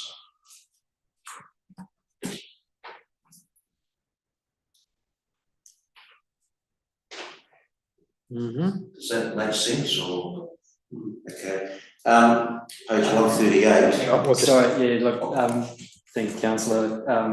Between 12 and 13, one is ahead of the release and one is after the release. Sorry, through the chair. I'm only looking at number 12. Number 12. The last sentence. The last sentence, number 12, appears to be noted. Okay. We can remove that. Okay. I'm also looking at page 138. I've put down here, will inform the disclosure, the disclosure. There's something in there about will council acknowledge receipt and dealing with the disclosure, acknowledge receipt of the disclosure and record the date that the disclosure was made. And I further up at the start, it talks about the person who's doing the disclosure orally or writing, but when it's responded to, I would have thought that would be in writing as well. And I believe it should be recorded in there that the responder or the receiver should provide that in writing. Anywhere it says that we will acknowledge receipt of the disclosure and record the date the disclosure was made. I think there are some other areas where inform the disclosure about what the council has done is dealing to deal with the matter and give reasons why this approach has been taken. The last sentence or the last bullet point, for example, I believe that should state in writing, so that anything like that, rather than close it, consider it being open. In writing or formally? Look, I think this is about establishing a clear track record, and I think the best way to do that is in writing. I think that's the simplest way to put it. So I'm comfortable to insert in writing into both that first bullet point and the last one as well for absolute certainty. Okay, the next one is just 139. We talk about if the chief executive is implicated in the election, where the PDA coordinator is a manager. So if the chief executive is implicated in the election wrongdoings, the manager should advise the mayor. But we don't seem to have steps. So if the manager is implicated, then we're not saying, well, okay, it's going to be pushed to the next level. It's only mentioned one time. That's where the CE is implicated. I'm just asking whether or not we shouldn't formally insert something about what the disclosure, how they go about it. I'm happy to accept that yes or no. So just looking at the right bullet point, councillor, I'm looking at where the PDA coordinator is a manager. Yeah. Under that section, it's the second bullet point you're referring to. Yeah. But if we don't say that if the manager is implicated, what the disclosure should then do. In other words, they should then go to the chief executive. Yeah. It's only minor. It just develops that structure. I see what he's saying. So in the second bullet point, if we could add, if the manager or the chief executive is implicated, then that would it basically directs them to go straight to the mayor. If you're comfortable with that insertion, is that what you're requesting? Well, I'm really looking at if the manager is implicated, then they'll go to you as the CE. Happy to go either way there, Steve. I'm just out there, that's all. We've only got one option here, that's all. So it could be that under this following section where the PDA coordinator is the chief executive, that we just need to insert where the manager is implicated, that if that's the gap you're referring to, I think we can fill that in with an additional bullet point under the PDA coordinator as the chief executive. Training. The Ombudsman has suggested that because of the nature of PDA, that some form of training for staff should be undertaken. So I'm just asking, that's all about whether or not that's to be considered and should be considered as an option. But not a biggie. And then if we go to page 140, please. Talks about other appropriate action. The disclosure may make a further disclosure to any minister or appropriate authority. When one looks at the Ombudsman's recommendation, the minister's out. It's only if it's very, very serious that it goes to the minister. And there is a section which I haven't gone into, I'm not going to quote it, but I think the reference to minister, please check it out, should be deleted, and it's just an appropriate authority. Please, I'll give you the section later on in the PDA, because I haven't read it though. And I suppose the other, just the very last one, is that we haven't defined who an appropriate authority is. We've just said, well, you can go to an appropriate authority. It's mentioned here in one section I'm just looking at. It's also mentioned in a couple of other, initiating procedure. Otherwise, a disclosure can be made to an appropriate authority, but we don't define what the appropriate authority is.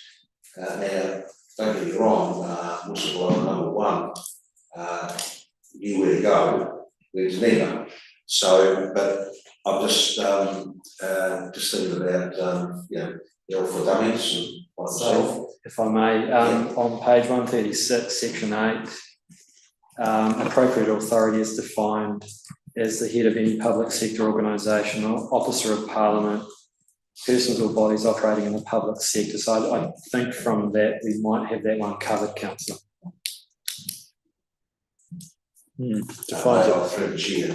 I agree. I look at that. I just put it out there for. So I mean, obviously, someone's not going to have access to PDA, so therefore, Schedule 2 will not be available to them as such. But okay, I'm relaxed on that one.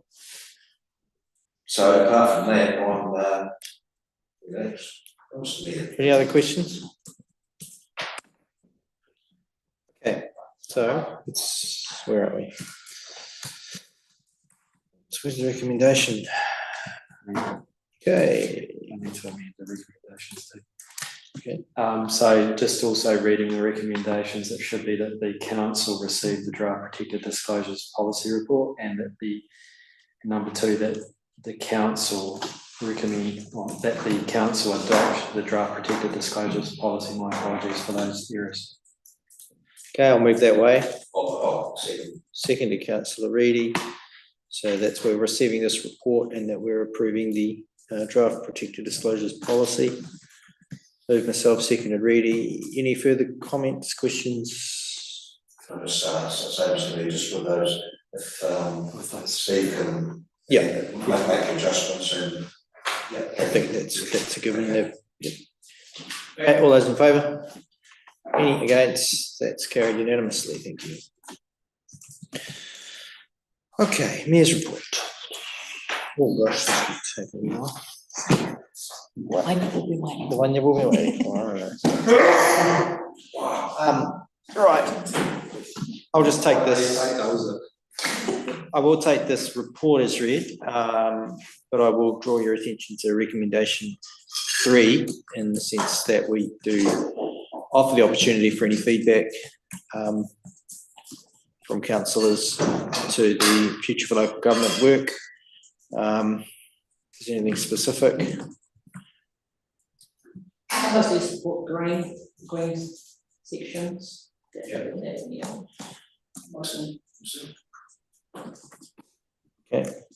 Any other comments, questions out of the whole report, really, if you want? Just a couple of please, Mr. Mayor, if I may, and that's page 143. Affordability versus compliance, and the next paragraph down, council endorsed a new approach to formulate the LTP. My understanding is when we did the 21 to 31, you also went out and you had workshops to determine the outcomes. But there was also an indication that community could fill in some I think we'll also have this online form, and when one goes through what was here, some of the thing you told us you want quality infrastructure and so on and so forth.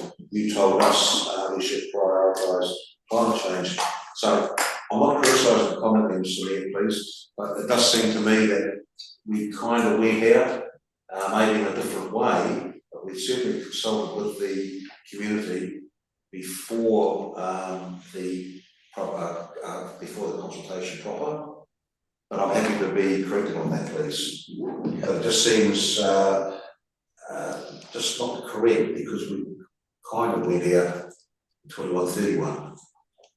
Yeah, I think this is the first. Well, I don't. My understanding was it was what councillors discussed and endorsed this approach to go out and be at all these events and stuff like what we're doing ourselves. So I think the previous time it was more of a staff-led focus group type arrangement. This is very much about elected members talking directly with their communities, which was off the back of discussions, I think particularly Graham, Councillor Naylon and O'Keefe and Sampson around getting out to our community and getting ahead of it. And so that was a kind of a new approach.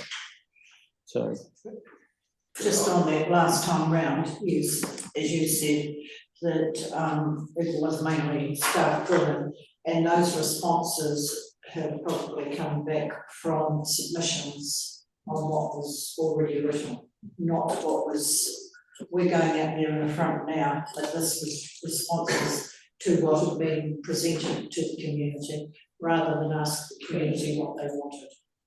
So important to note that this is a pre-engagement process, so the statutory process around effectively what our do minimum would have been to produce a draft and go out to the community and do the formal consultation. This is trying to get ahead of that, doing more than we kind of have to do. Councillor Webb, did you see your hand up? Yep. Yeah, I just had some questions to do with your 3.1 part of your report. You mentioned that you're discussing councillors' performance. How do you measure performance? That's my first question. Do we have agreed KPIs that have been set with each individual councillor? Is this a formal appraisal? And are you, like our boss, going to tell us? That was my question. No. So by performance, I mean it's a sort of a self-evaluation. So the questions that have been sent out to councillors are encouraging some self-reflection on how you judge your own individual performance, things you think have been going well for you as an elected member, and then reflecting on things that I as the mayor or as council generally, or how we run things, could enable you as an elected member to be more effective or better represent your community or whatever. So the one-on-ones I've had so far have been quite just simple sit downs. We use those questions as a basis to try and provoke some talking around what is working or not working or whatever, and trying to unpick opportunities for improvement. Because my question was, with the questions that you sent out to reflect, I was a little bit concerned that the first question was, what are things that you are least proud of this year? Yep. So I just thought that was a reflective thing to start off a type of meeting with, what are the negatives? It's for an individual councillor, so there's always, it's to encourage you to consider your weaknesses rather than consider that everything is sweet. Because if you ask someone, how are you, they often say, oh, I'm fine. But often there's other underlying things that if you ask the question the other way around, they actually say, well, actually this could be going a lot better for me. So is it good practice to start off with a negative? That's my question. I have no idea. Okay, something to ponder. Councillor Reedy? Just one last one, please, for me. Page 150 and number 8. This is to do with the minutes from the steering committee. Number 8. My understanding was that they were recommending, the steering group was only recommending, but the last bullet point, number 3 under 8, notes the CEOs of BBC and regional are delegated to engage a suitable contractor. This is to do with comms. But here they are actually given instruction. They are delegating you to go and do that, to perform that task. But my understanding was that the steering group was only there to recommend. I'm only asking for clarification as to, because here is a delegation, which seems to me to be different to what the steering group set up to do. That's also here. Okay. Yeah, thank you. Through you, Mr. Chair. Councillor, this is that specific request sits within, I guess, the general program of work, and one of the areas that the steering group's mindful of is the ability to effectively communicate early and regularly with our community. And so at the moment there is no communications plan, and this delegation is asking that both the CE of the West Coast Regional Council and myself pull that communication and engagement plan together so that we can actually start communicating the work of the steering group going forwards across those 4 key areas of work. So it is sitting within the existing budget delegation of that steering group. And it's just, they've asked us as to how we're going to draw down some of that money to better communicate with the community. If I may please through the chair, so that's what we've defined as secretarial. I think the money's, let's say it's 300 where it was. So they're delegating the use of that 300 for which they're responsible. So they're asking us to come back with a proposal as to how we are going to better communicate with the community. Yeah, just to pull that plan together. Okay, just make sure there's no other questions. Pardon me. Okay. So any feedback regards the future for local government? Or I just sort of go with the general consensus?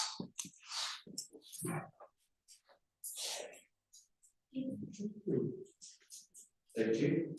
So, Councillor Reedy, you're moving what, 1 through 3? I'm happy to do 1 through 3 if everyone's happy with that. Okay, seconder, Councillor Bartlett. That we receive the Mayor's report for discussion and information, receive inwards and outwards correspondence and provide direction for any responses. And 3, considers the outcomes of the first LGNZ consensus building HUI on future for local government reforms, Appendix 3, and provides feedback and direction to the Mayor and Council's position for the second HUI to be held 2nd of November 2023. Moved Reedy, seconded Farlett. All those in favour? Any against? It's carried unanimously. Thank you. CEO report. Thank you, Mr. Chair. I'll take the report as read. I will just make a couple of comments. Just firstly, thank you for your contributions to date around the pre-engagement on our long-term plan. I think we have got quite a good response early on from our community and getting a sense of what matters most. In terms of the PMO review, you've all been kept up to date with where we're at there, and we're now taking the next steps as noted. And is also reported within the media. Just draw your attention to 3.4, the key correspondence we've received from Taumata Arawai following the protozoa. Now this is going to be big for our council and our communities. The cost implications on this are significant in order for us to get those 3 non-complying water supplies to a level of compliance. The team are working through that and noting that our deadline is this will be brought through our long-term plan budgets. And so you will see the implication on the impact of that.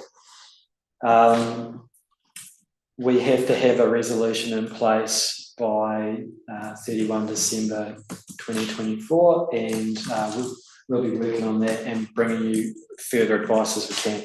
And I know that was noted earlier in the meeting. And then just note my update on progress towards my KPIs for this financial year. Hopefully the legend and the agenda, in the paper itself notes that what's going on, there are no issues. How I've got a few things on watch and we're working on our resourcing plans to achieve. And at the moment, just one area of note that is at some risk and relates to developing a future program of work around the economic development. I have not started that piece of work yet, just given what we're going through at the moment around our audit and a number of other areas taking a little bit more precedent, but we'll get to that. So happy to take any questions. Councillor Reedy. Thank you, Mr. Mayor. Page 207, and that's with the CE's KPIs. We go down to the second to last column, review of cost allocation methods undertaken as part of the long-term plan. We've got a by June 24, but of course long-term plan by then, we have to have that by, I would have thought, January, February at best. Can we, I know we've already approved the KPI previously, but that's by the best, by the forecast due date. Can we? Thank you, Colin. I think through you, Chair. I think it's a good point. You will adopt the long-term plan in and around the 30th of June next year. That's when you've finalised it. But yeah, you're completely right. The team are currently working on those allocations now through our budgeting process, and we will have the first cut of that next month. So I think all I'm indicating through the green is that this is well on track, given the work that the team are doing in the finances. But my understanding, if I can add to that though, was that was less about the actual budgets and more around were the settings that you use internally around overheads charging back internally and stuff were correct, and some more of a policy thing that might be for outgoing years than necessarily applying right now. Was that your understanding, Councillor Reedy? So not about the actual budgets, this was more around a review of the methodology and have we got that right in terms of how we balance different portfolios? Yes, it's more about, obviously, if we've got it right, or if we've got it wrong, we have to correct it before we go out for consultation, that's all, in which case it's February. But I do hear what's been said, and that is we approved by June 24, and depends which way you're looking at it, so I'm happy, yeah, that's okay, excellent explanation. Any other questions on CEO report? Okay, I'll move that we receive it. Is that what it's asking for information? And no progress made against Chief Executive Officer key performance indicators. Were you seconding, Councillor Reedy? Yep. Seconded, Councillor Reedy. All those in favour? Any against? That's unanimous. Okay, committee chairs, verbal updates. Unallocated Community Board, Councillor Linda Webb. Just an update. We had a sort of update with the Reefton pool. Still waiting for some quotes for installation and ventilation, but good news that the toddler pool has been fixed. Good progress that their ramp to the Women's Institute has been completed, just waiting on the last access little ramp to get in, and thanks to West Reef for completing those footpaths, I see. We had a discussion around how we run our meetings, and we all agreed that we were trying to reconnect with our communities, become more inclusive. So we are following the local government's New Zealand's guide for community boards, which recommends that we should operate in a more open, inclusive manner, reflecting our role to provide opportunities for public engagement. So that was great to reconfirm that we were happy with our meeting structures and the way I chair them. That's all I've got. Well, Councillor Reedy. Through the chair, please. Questions? Yep. A little while back, Linda, you mentioned about through your ICB there was some outstanding issues that you had with, if you like, the BDC, some items that hadn't been responded to yet, and I seem to recall you saying, I'm bringing them up now because they're often discussed at the meetings. So are you happy? I don't know if you remember making that comment. Yes, both myself and Councillor Naylon have had met with CE, and we're pleased with his progress, that he's changed a few things and he's making sure that things that are on the agenda are completed. So yeah, thanks for bringing that up. So we're happy with the progress with that so far. Okay, no Ngāti Waewae with needs absence. Councillor Naylon, regulatory and hearings. Yeah, thanks, Mr. Mayor. Obviously, the big thing is the waste management. We've had the hearing, and we've got a day set aside on the 1st of November, which is another extra day for everybody, where we deliberate on those submissions that we heard, but also all the written submissions as well. They've all got to be looked at.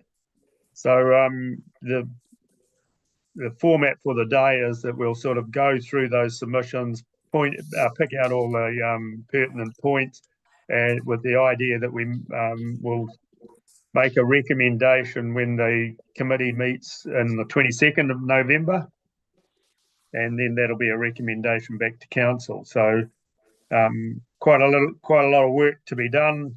I think I told everybody, some of the submitters at the hearing, that not all the councillors had read all the submissions, but they had time to do that up until the 1st of November. So yeah, a lot of work in that.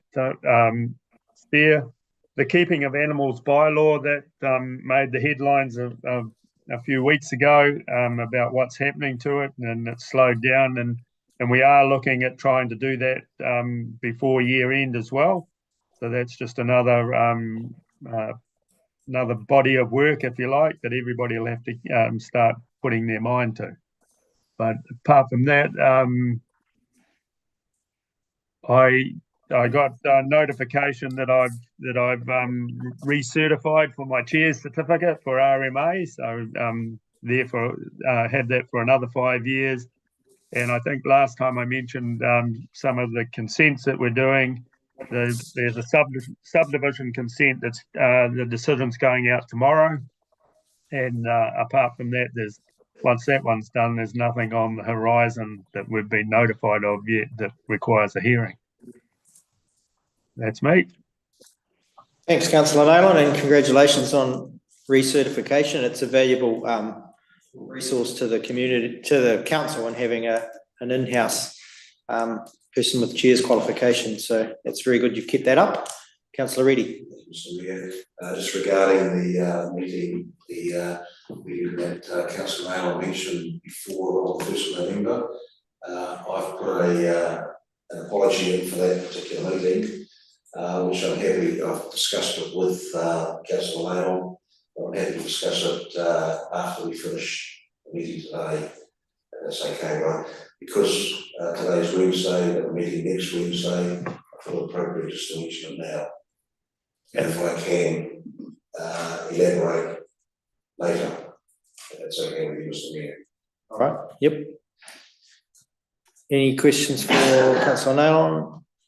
No, thank you. CISC, Community Environment, Councillor Howard. I'm really busy.